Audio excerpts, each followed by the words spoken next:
This channel is made possible by viewers like you. My viewers, subscribers, and patrons greatly help to keep this channel going. I wouldn't be here today if it wasn't for all of you. Please make sure to subscribe so you don't miss any uploads. And if you'd like to go the extra mile, please check out my Patreon page. For just $1 a month, you'll get access to what I'm working on, previews of upcoming content, and even early videos, along with other tier options for those that are interested. Thank you, and now on to the video.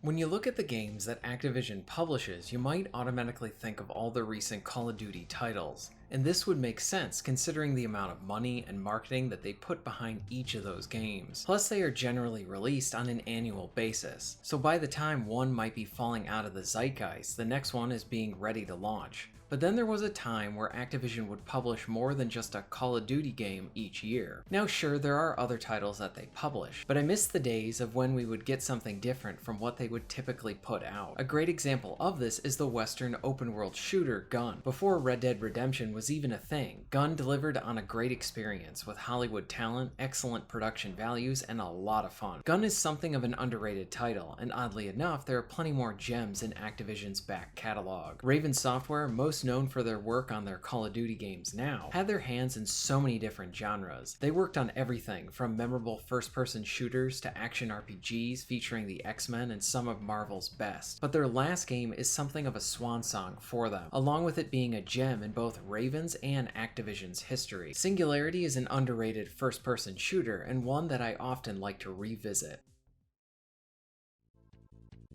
Singularity is an excellent first-person shooter with a really good story and very fun gameplay. Since time travel is at the center of the narrative, the game features a set of powers that the player can use in conjunction with their weapons. The mix between the guns and powers creates engaging combat encounters. The same quality is found within its narrative itself. The plot-driven story does a good job of playing up the setting and throwing in enough twists at the player to keep you guessing. Singularity is really well paced as well, and the 6 to 8 hour campaign flies by. For a final title by Raven before they would exclusively work on Call of Duty, I found this to be a quality send-off to the studio.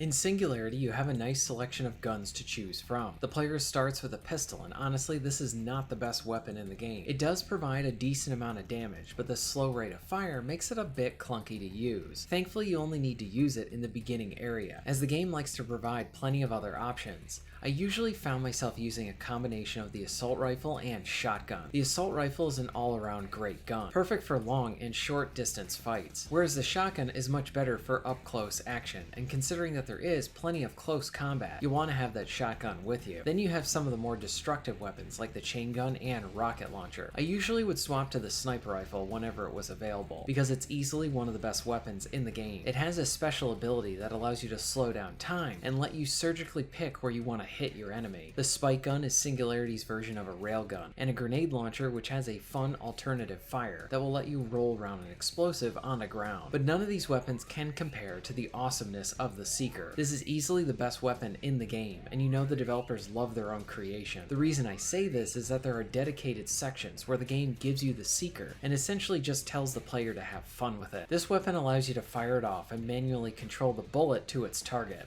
Better yet, the bullet is an explosive and usually results in the enemy turning into mush. The Seeker is why we play video games, and I love it.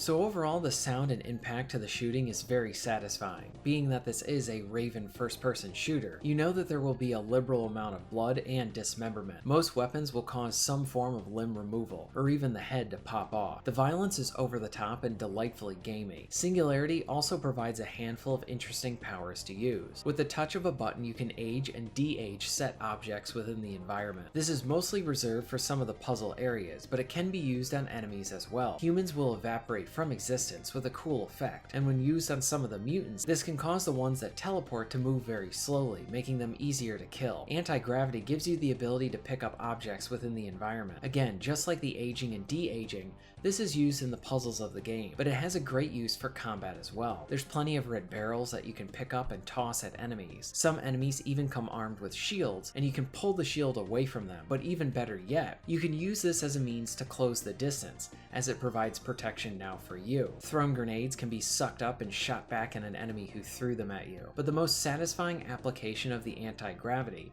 is when you stop a grenade that is coming right at you, and then you shoot it right back at the enemy. There are other powers as well, like being able to push enemies back, along with an ability of being able to turn some enemies into allies. The combination of the guns and powers means that there is some appreciated room for player expression to the combat encounters. For example, you may want to rely on your guns and use less of your powers, or you may want to do it the other way around. Maybe you have a guy firing rockets at you, and you could take him out first, or you could let him to continue firing at you and use those rockets against his allies. Combat is a huge highlight of Singularity. Plus, on top of this, the pacing is brisk and the game does a great job at ushering you to the next event. You get a steady stream of new toys and fun situations to be in. And to clarify too, that between the action are fun moments of searching for supplies and upgrades. Singularity is linear with a nook and cranny type design.